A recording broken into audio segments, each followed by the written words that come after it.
અને bill download કર્યું તો એમાં 4,97,950 રૂપિયા બતાવી રહ્યું છે। પીએમ આવાસના લાભાર્થીને લાખોનું બિલ મળ્યું। ગુડા આવાસમાં યુજીવીસીએલની ગંભીર બેદરકારી સામે આવી। વીજ બિલની પુનઃ ચકાસણી માટે લાભાર્થીએ યુજીવીસીએલમાં રજૂઆત કરી। અવારનવાર 1500-2000નું બિલ આવતું હોય, પરંતુ આ ટાઈમ એમને લાખો રૂપિયાનું બિલ આવતા આંખો પણ પહોળી થઈ ગઈ હતી। હજુ સુધી તમે અમારી ચેનલને સબસ્ક્રાઇબ નથી કરી તો અત્યારે જ ન્યૂઝરૂમ ગુજરાતને સબસ્ક્રાઇબ કરો, ફેસબુક અને ઇન્સ્ટાગ્રામ પર ફોલો કરો।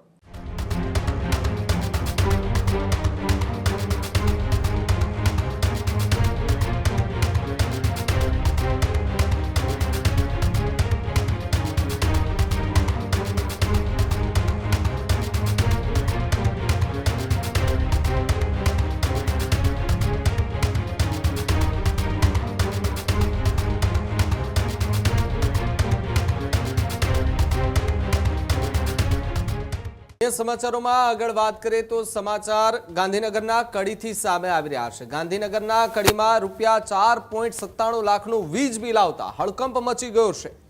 પીએમ આવાસના લાભાર્થીને લાખોનું બિલ મળ્યું। સામાન્ય વપરાશ થતા 4.97 લાખ રૂપિયાનું બિલ ફટકારાયું। ન્યૂ વાવોલના ગુડા આવાસમાં યુજીવીસીએલની ગંભીર બેદરકારી સામે આવી। ખોટા બિલથી લાભાર્થી આર્થિક અને માનસિક સંકટમાં જોવા મળ્યા। મીટર રીડિંગમાં ગેરરીતિની શંકા, જ્યારે તપાસની પણ માંગ ઉઠી છે। ગરીબ પરિવારોને લાખોના બિલથી ભારે મુશ્કેલીનો સામનો કરવો પડી રહ્યો છે। વીજ બિલની પુનઃ ચકાસણી માટે લાભાર્થીએ યુજીવીસીએલમાં રજૂઆત કરી, જ્યારે યુજીવીસીએલની કામગીરી સામે ફરી ગંભીર સવાલો ઉઠતા પણ જોવા મળી રહ્યા છે।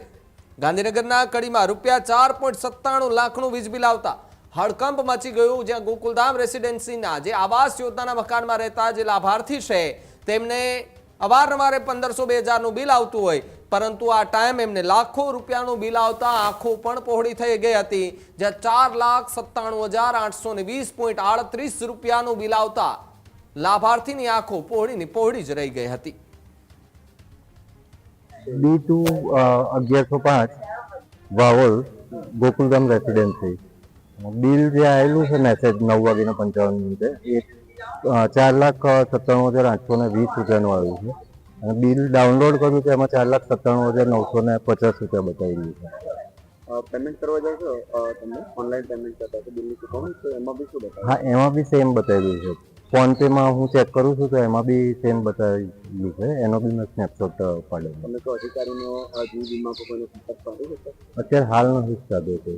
ખાસ કરીને તમારા ઘરમાં કેટલો વપરાશ હશે મીટરનો અને વીજળીનો વપરાશ? એવરેજ જે મારું બિલ આવે છે ને એ લગભગ 3,000 થી 3,500 4,000 ની આસપાસ દર, એટલે 3-4 વર્ષથી રહું છું હું, તો આ જ બિલ આવે છે। ખેડૂત ભાઈઓ છે ખેતરમાં ડ્રોન ઉડાવતા હોય છે ત્યારે આપણે એક પ્રશ્ન સતાવતો હોય છે કે જે આપણે અત્યાર સુધી જીપીએસ ટેકનોલોજી વાળા ડ્રોન વાપર્યા છે, જેથી કરીને મોબાઈલ ટાવર છે અથવા તો હાઈ ટેન્શન લાઈન પસાર થતી હોય, કોઈ વૃક્ષો હોય, ત્યારે જે જીપીએસ ટેકનોલોજી વાળા ડ્રોન છે એમાં ટકરાય અને ટ્રેસ થાય છે।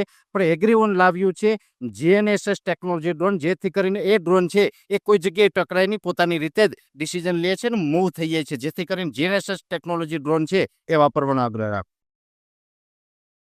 હજુ સુધી તમે અમારી ચેનલને સબસ્ક્રાઇબ નથી કરી તો અત્યારે જ ન્યૂઝરૂમ ગુજરાતને સબસ્ક્રાઇબ કરો, ફેસબુક અને ઇન્સ્ટાગ્રામ પર ફોલો કરો।